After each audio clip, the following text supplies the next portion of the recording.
Hello and welcome everybody to today's session of WTS online seminar series, How to Animal Welfare. This is the 8th session and we are talking about animal welfare and One Health today. My name is Karin Siegmund. I'm the director of WTS and we are based in Berlin, Germany. WTS is a foundation promoting animal welfare worldwide. And this series is part of our program Animal Welfare and Development Cooperation. We support practice projects, trainings like this one, and also research with regard to that area. And with all these activities, we would like to improve animal welfare in practice. What I wanted to do is also to introduce myself. Dr. Suna Paul. I am a veterinarian based here in Kampala, Uganda, and the director of the Animal Welfare Competence Center for Africa that was established jointly with the support of WTS. So for today's webinar, I am going to be the moderator, and I would like to introduce our key presenter today, who is Mrs. Florence Chege. She's an environmental expert with 36 years experience in various aspects of natural resource management, community engagement, program development, and project management.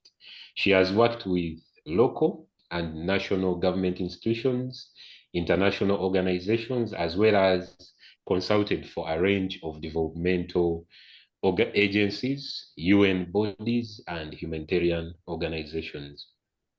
Her training includes forestry science, public participation, development evaluation, and project management.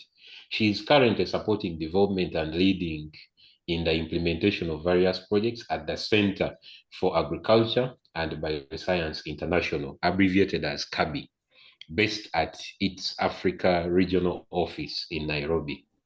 Florence is leading in Kenya the implementation of a project titled Joint Crop Animal Services for Smallholder Farmers in East Africa, exploring One Health benefits, operations, and lessons for scaling out.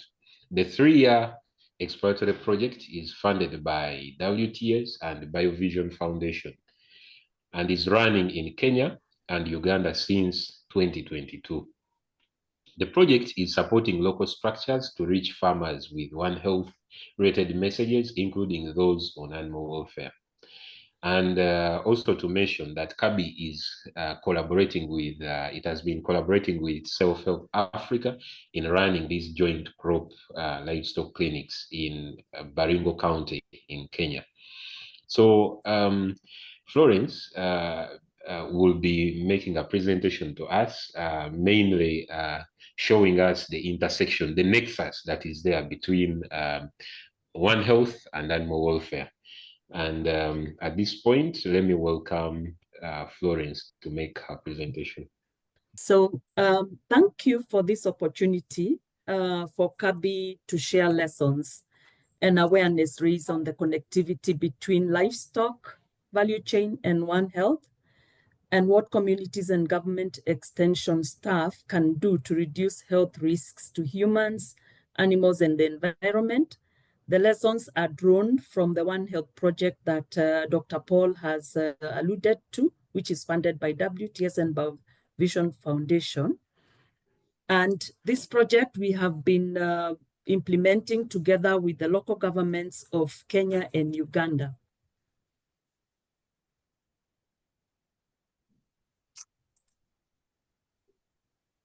Sorry, I want to move to the next slide, which it's not.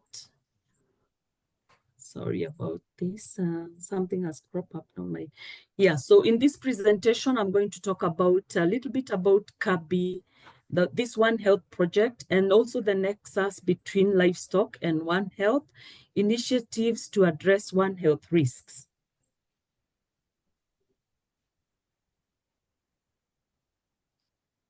For some reason, my mic is not moving. Sorry.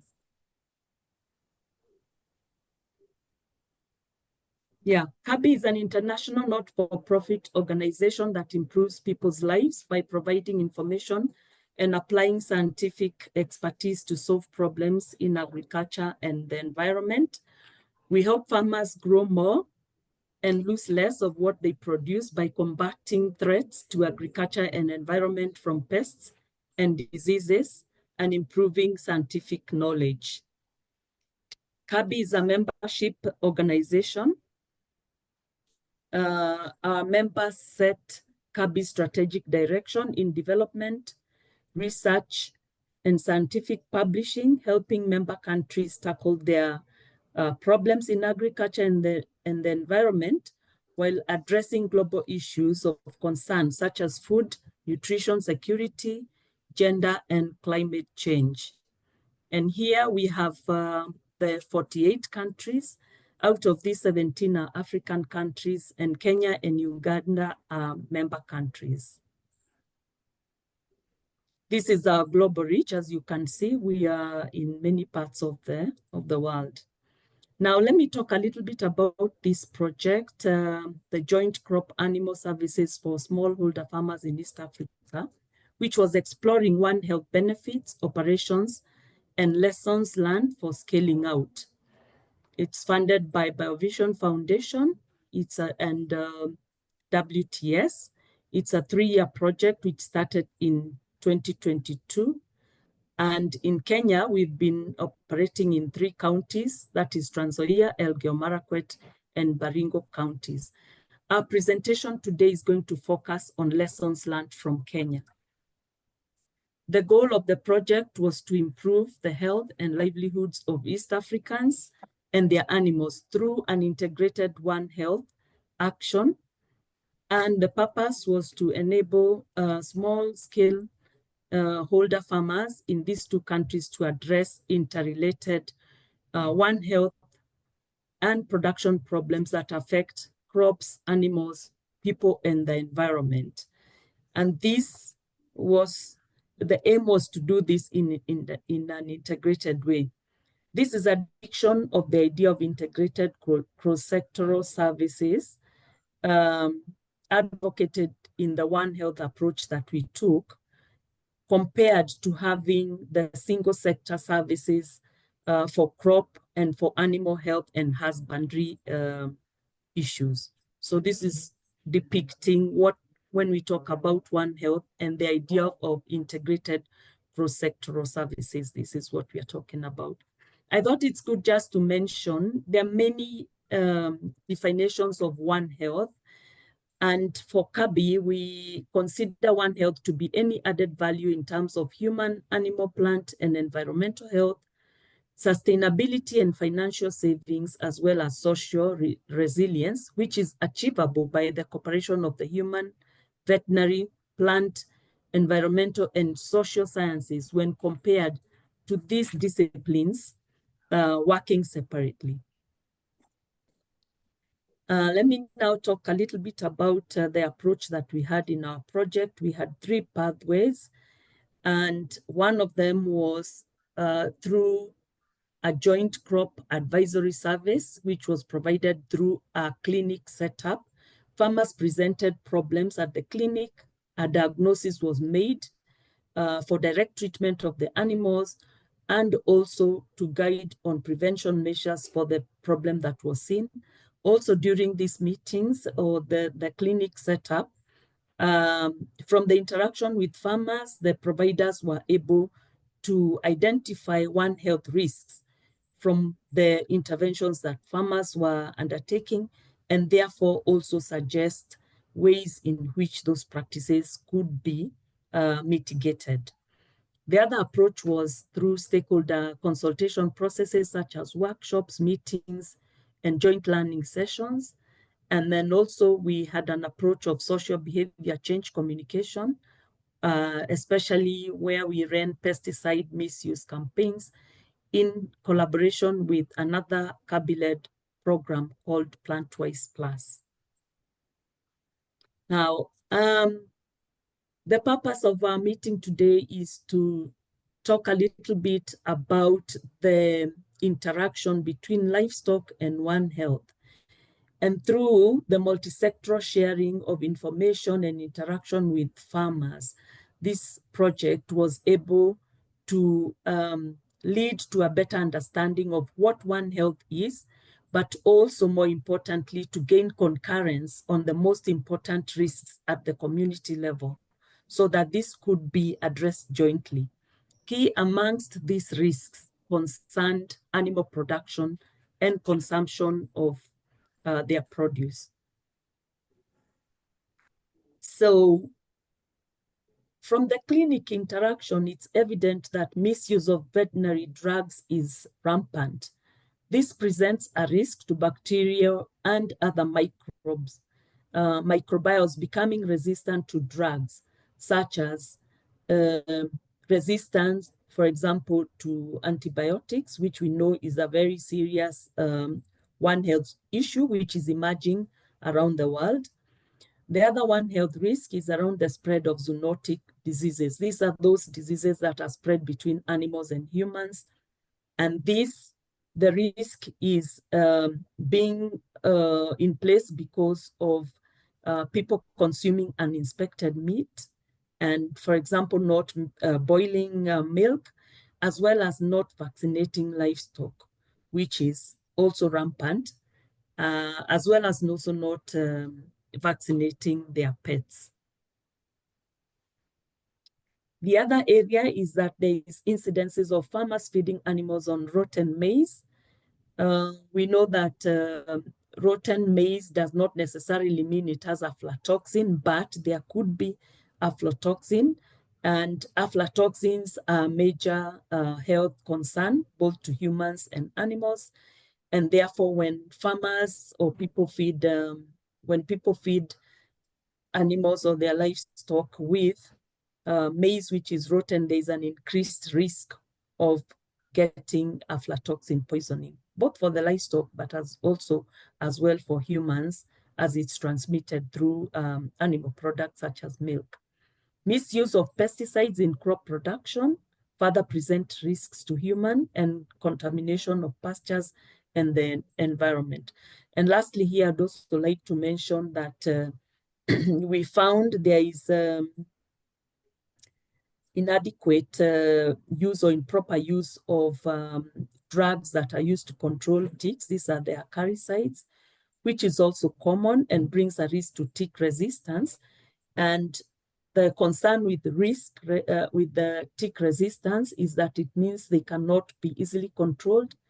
And we know that ticks also pose a risk in terms of transmitting zoonotic diseases. Now, in terms of animal welfare, where does animal welfare come into play? We came to learn, and here maybe I should use the words be more consciously aware through the project, that most of the One Health risks we have talked about have an underlying factor, that is animal welfare. This is to say things like poor nutrition, shelter, wrong transportation, cruelty, all lead to vulnerability to diseases.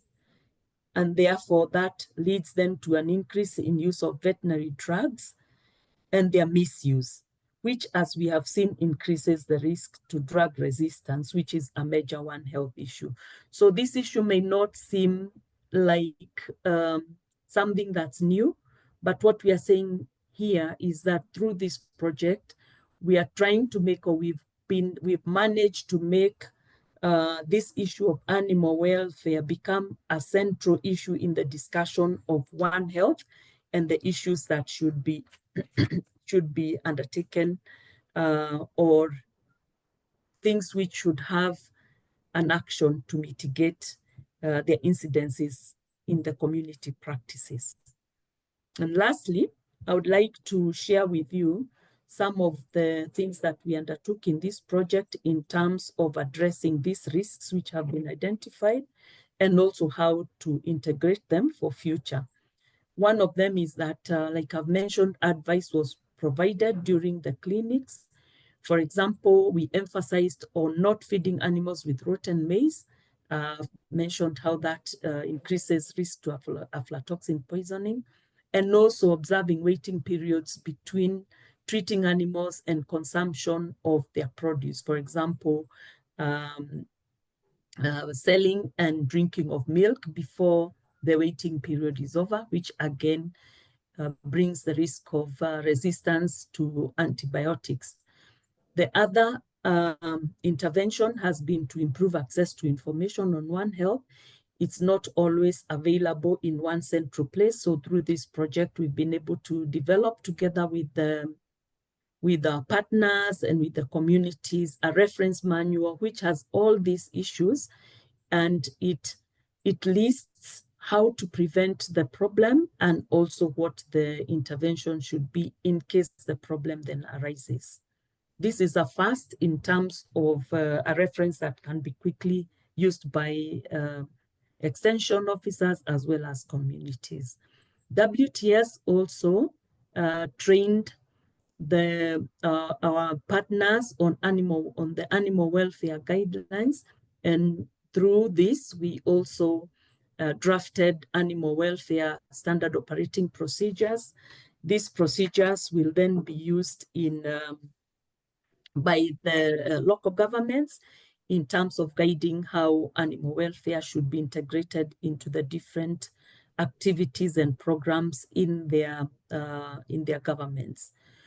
Another major achievement of this program or this project has been to agree with local government how they will include animal welfare in their deliberations or in their One Health units, as well as development of policy. Currently, at least for the counties that we have been working with, the local governments we've been working with, they do not have animal welfare policy which they can use at the counties to guide what they are doing. So this is what we have been doing.